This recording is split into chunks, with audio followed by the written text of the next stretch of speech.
And it's interesting when you look at like vertical specific industries, right? Because we were talking to a customer that made headstones, right? That's a very personal purchase. It's a tailored purchase. It's a time sensitive purchase.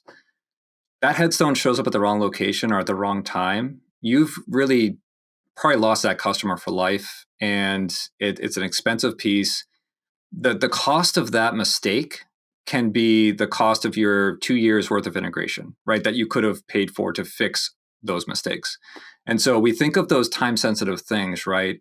Whether you're shipping caskets or you're shipping headstones or you're shipping anything for any sort of events, right? Like a lot of these things people rely on. And when the cost of actually not getting it to the right location at the right time, it has all these ripple effects and it makes an impact. I recently ordered a dining room set from a furniture company.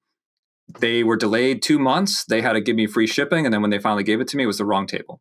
I sent it back. I went to them. I refunded it. I said, I'm not going to do business with you guys anymore. And they refunded my money. They had to give me a credit to the store. Like they've probably eaten up their margin times 5. So I think about that and I ask, like, how do these, I actually asked the woman at the desk, I said, how did this happen? She goes, well, we have to type all the stuff into our shipping software and they put in the wrong commodity.